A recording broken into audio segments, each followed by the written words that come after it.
परमाणु बम के बारे में हम सब ने सुना है और इसके धमाके को भी देखा है, लेकिन सिर्फ फिल्मों में। ये एक ऐसा बम है जो अगर ना भी फटे तो भी इसके नाम से ही फट जाती है। से पहले फटने वाली की ना फटे तो फिर क्या फटे। अरे वाह।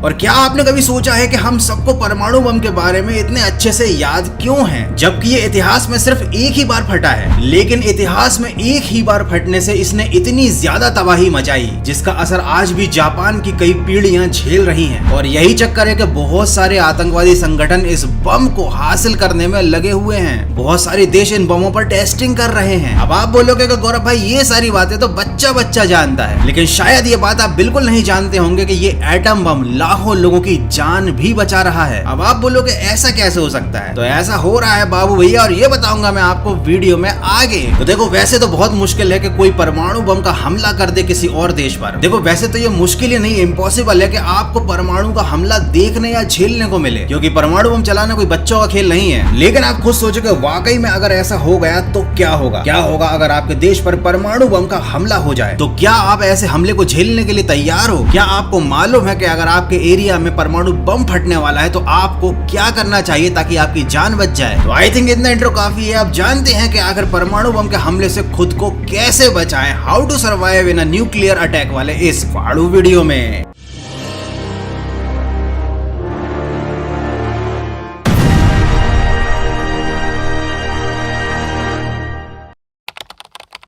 जब कोई परमाणु बम फटता है तो उससे होती है भयंकर तबाही। ऐसी तबाही हिरोशिमा और नागासाकी में सबने देखी है। साथ ही इंसानियत चेरनोबिल जैसे हादसों की भी गवाह बनी है। ऐसे हमलों का असर उस जगह पर आने वाली कई पीढ़ियों को झेलना पड़ता है। कई साल तक लोगों को तरह तरह की बीमारियां होती रहती हैं। और जब कोई परमाणु बम फटता है तो उससे होने वाली तबाही 3 स्टेजेस में होती है, जिसमें से कि पहली स्टेज का नाम है इनिशियल ब्लास्ट, मतलब शुरुआती धमाका। देखो, परमाणु बम अगर आपकी लोकेशन के 1.5 किलोमीटर के आसपास फटा है तो तुरंत ईश्वर को याद कर लें और अपने किए गए गुनाहों की उनसे माफी मांग लें, क्योंकि अब आपका आखिरी वक्त आ चुका है। हम तुम्हारी चुप, हम मरना नहीं चाहते, हम मरना नहीं चाहते भाई। क्योंकि सिर्फ 5 सेकंड के अंदर ही आप भाप बनकर हवा में गायब हो जाएंगे। ना आपको कुछ सोचने समझने का मौका मिलेगा, ना ही अपनी जान बचाने का। लेकिन अगर आप खुशकिस्मत हैं और परमाणु बम का धमाका आपकी लोकेशन से 1.5 किलोमीटर से ज्यादा दूरी पर हुआ है, तब आपके बचने के थोड़े बहुत चांसेस हैं। वो भी तब जब आप इस वीडियो को पूरा देखकर इसकी सारी बातों को फॉलो करो। देखो, ये कोई दिवाली का पटाखा नहीं है जैसे 3-4 किलोमीटर दूर से फटते हुए आप देखोगे और धमाके के मजे लोगे। अगर बम आपसे 5 किलोमीटर की दूरी पर भी फटा है तो पहला धमाका सुनने पर आपके पास सिर्फ 5 सेकंड है अपनी जान बचाकर भागने के लिए।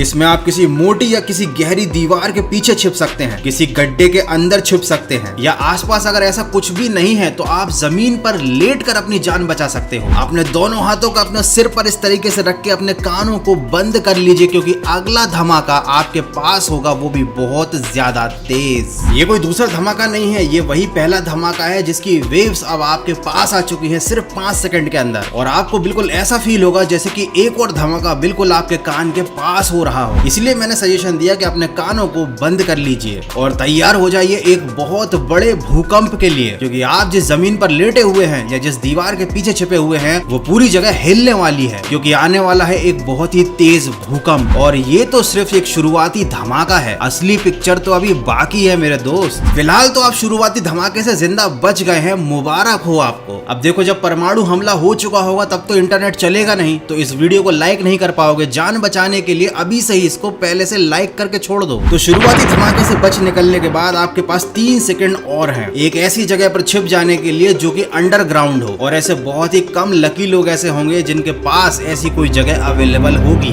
खैर, अगर आपके घर में कोई अंडरग्राउंड जगह नहीं है तो आगे मैं आपको कुछ ऐसी जगह बताने वाला हूँ जहाँ पर जाकर आप छिप सकते हो। लेकिन आपको क्या लगता है, क्या ऐसा पॉसिबल है कि आपको या आपकी आने वाली जनरेशंस को परमाणु धमाके का सामना करना पड़ेगा? भाई मुझे तो लगता है कि ऐसा पॉसिबल है, क्योंकि भैया कुछ भी हो सकता है। खैर आपको क्या लगता है, अपना ओपिनियन मुझे कमेंट करके जरूर बताना। जैसे ही पहला धमाका होगा सैकड़ों इमारतें धुआं बनकर उड़ जाएंगी, कई हजारों लाखों लोग भाप बनकर मर चुके होंगे, आसपास की हर चीज गर्म तापमान की वजह से पिघल चुकी होगी, पूरी जगह हर जगह केवल मौत का सन्नाटा होगा। लेकिन केवल ये चीज यहीं पर नहीं रुकेगी, इस सारी तबाही का मलबा बारिश की तरह आसमान से बरसेगा। साथ ही साथ परमाणु विस्फोट की वजह से अल्फा पार्टिकल्स की बारिश शुरू हो जाएगी। और इस सेकंड स्टेज मतलब फॉल आउट से बचने के लिए आपको बिल्कुल भी आसमान की तरफ नहीं देखना है, आपको उस जगह पर छुपे रहना है जो कि अंडरग्राउंड है। और अगर आप इस सेकंड स्टेज से भी बच जाते हो तो अब आती है तीसरी स्टेज जिसका नाम है रेडिएशन वेव। आप फॉल आउट से बच निकले हैं और एक अंडरग्राउंड जगह पर सुरक्षित पहुंच गए हैं। अब आपको क्या करना है? सबसे पहला काम तो आपको ये करना है कि सारे कपड़े उतारकर फेंक देना है, मतलब नंगे पुंगे हो जाना है। ये क्या बात करता है यार? क्योंकि फॉल आउट के दौरान अंडरग्राउंड जगह तक पहुंचने के बीच अल्फा पार्टिकल्स आपके कपड़ों से चिपक चुके होंगे और ये आपके शरीर में रेडिएशन की बीमारियां पैदा कर सकते हैं। अगर आप थोड़े बहुत भी जख्मी हो चुके हैं तो तुरंत अपने घाव का फर्स्ट एड किट से इलाज करना शुरू कर दीजिए। और अगर आपके पास फैसिलिटी है तो आप सबसे पहले तो जाकर नहा लीजिए, ये बहुत ज्यादा जरूरी है क्योंकि जो भी रेडिएशन वाले पार्टिकल्स आपकी बॉडी से चिपक चुके हैं नहाने की वजह से वो बॉडी से हट जाएंगे। अब आपको याद रखना है कि आप हैं जमीन के अंदर, लेकिन जमीन के ऊपर एक विनाशकारी तूफान चल रहा है जिसमें रेडियो एक्टिव वेव्स हैं जिनके संपर्क में आते ही आपकी भी मौत हो सकती है या आपको ऐसी घातक बीमारियां हो सकती हैं जो आपकी आने वाली पीढ़ियों तक चलेंगी। तो आपको गलती से भी बाहर नहीं निकलना है, लेकिन सवाल ये उठता है कि आखिर कब तक? आपको करीब 20 से 25 दिन तक अंदर ही रहना है और हो सके तो अपने पास एक रेडियो जरूर रखिए क्योंकि ऐसे डिस्ट्रक्शन के दौरान में हर चीज बंद हो सकती है, लेकिन रेडियो सिग्नल्स आपके पास हमेशा पहुंचेंगे और रेडियो के थ्रू ही आपको पता चलेगा कि आपके पास मदद कब और कैसे पहुंच सकती है। तो जब तक आपके आसपास के एरियाज में विनाशकारी तूफान खत्म नहीं होता और मदद की टीम नहीं पहुंचती तब तक आपको अंदर ही छिपे रहना है और ये ड्यूरेशन कम से कम 20 से 25 दिन की हो सकती है। आपको ध्यान रखना है कि मदद वाली टीम के पहुंचने से पहले आपको गलती से भी बाहर नहीं निकलना है। भले ही बम गिरने बंद हो चुके हों, भले ही डिस्ट्रक्शन बंद हो चुका हो, लेकिन बाहर खतरनाक रेडिएशन है। अब आप सोचोगे कि ऐसी कौन सी जगह है, हर किसी के घर में तो अंडरग्राउंड बंकर होता नहीं है तो आदमी जाकर छुपेगा कहाँ? तो मैं आपको बता दूं कि जब भी परमाणु बम का हमला होने वाला होता है लोगों को पहले से ही पता चल जाता है, न्यूज में 10-12 दिन पहले से ही ये सब बातें चल रही होती हैं। एक्सपर्ट पहले से ही प्रेडिक्ट करके रखते हैं कि अगर कोई जंग चल रही है तो वो किस दिन विनाशकारी रूप ले सकती है। तो अगर आपको लगता है कि आपके आसपास के एरिया में कुछ गड़बड़ हो रही है तो आपको पहले से ही पता चल जाएगा कि हाँ परमाणु अटैक हो सकता है और आपको उसके लिए तैयारी करने का मौका भी मिल सकता है। लेकिन अगर आपके घर में अंडरग्राउंड बंकर नहीं है तो आप कहाँ जा सकते हो? अंडरग्राउंड मेट्रो स्टेशन में जा सकते हो। और अगर आपकी सिटी में मेट्रो स्टेशन है ही नहीं तो आप किसी बड़े से मॉल की अंडरग्राउंड पार्किंग में जाकर छिप सकते हो। हालांकि वहाँ आपको खाने पीने का सामान तो नहीं मिलेगा लेकिन आपकी जान जरूर बच जाएगी। देखो अब मैं वीडियो में आपको ये नहीं बताऊंगा कि छिपकर रहने के लिए आपको क्या क्या सामान अपने पास रखना चाहिए। और ज़ोंबी अपोकलिप्स में सर्वाइव करने वाली आपने मेरी वीडियो देखी है तो आपको जरूरी सामान की लिस्ट तो रट गई होगी। वही खाने पीने की चीजें, पानी, दवाई, फर्स्ट एड किट और मेडिसिन्स।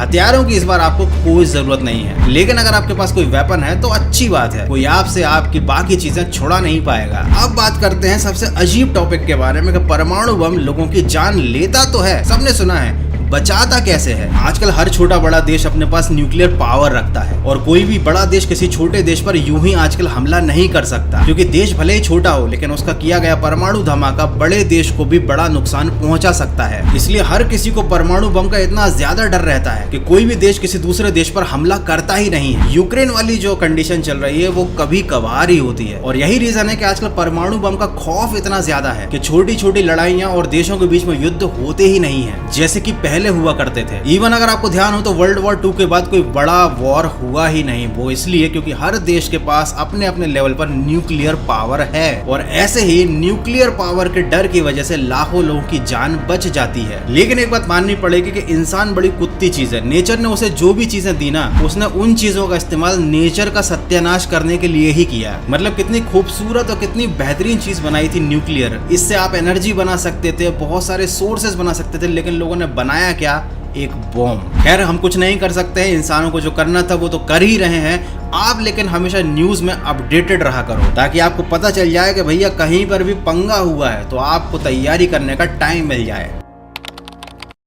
बोनस टिप ये है कि जब भी कोई पंगा हो तो किसी भी मेट्रो सिटी में अगर आप रहते हो तो वहां पर मत रुकना। मतलब किसी भी देश की बड़ी सिटी, फेमस सिटी, जैसे इंडिया की अगर बात करें तो दिल्ली, मुंबई, बैंगलोर, क्योंकि अगर कोई देश हमला करेगा तो वो चाहेगा कि ऐसी सिटीज में ही डिस्ट्रक्शन हो ताकि एक हमले से बड़ा नुकसान किया जा सके। साथ ही अगर आप किसी ऐसी सिटी में रहते हो जो मेट्रो सिटी तो नहीं है लेकिन वहां पर कोई बहुत फेमस चीज है, जैसे अगर आप आगरा में रहते हो वहां पर ताजमहल है, अगर आप दिल्ली में रहते हो तो वहां पर कुतुब मीनार है, जैसे कि सरदार वल्लभ भाई पटेल की स्टैच्यू वाला शहर, तो ऐसी जगहों पर अगर आप रहते हो तो यहाँ पर भी हमले की संभावना है। तो आपको क्या करना है, अगर आपको लगता है कि हमला हो सकता है तो आपको किसी ऐसे गांव में, किसी ऐसी सुनसान जगह पर जाना है जहां पर ना कुछ फेमस चीजें हो, ना वहां पर ज्यादा पॉपुलेशन हो, क्योंकि वहां पर अटैक की पॉसिबिलिटी बहुत कम होगी। हाँ, ये बात अलग है कि ऐसी जगह पर आपको मेट्रो स्टेशन या फिर मॉल की पार्किंग नहीं मिलेगी, लेकिन आपके पास समय होगा तो वहां पर आप ऑलरेडी एक गड्ढा खोदकर अंडरग्राउंड बंकर खुद के लिए पहले ही बना चुके होंगे। खैर भगवान ना करे ऐसा कभी किसी के साथ हो, किसी को ऐसा दिन देखना पड़े। मैं तो यही दुआ करूंगा कि सब लोग मिलकर खुशी खुशी रहे, लेकिन अगर नहीं रहते हैं तो तैयार तो जरूर रहें। और जब तक ऐसा कुछ नहीं हुआ है तब तक भाई के वीडियो देखते रहें, उन्हें लाइक करते रहें और चैनल को सब्सक्राइब करके रखें। यार बस आज की वीडियो में इतना ही। आई होप कि देखने में मजा जरूर आया होगा। पूरी तैयारियां हो गई होंगी न्यूक्लियर अटैक की। आज के वीडियो को देखने के बाद यार मिलते हैं अगले फाड़ू वीडियो में किसी नए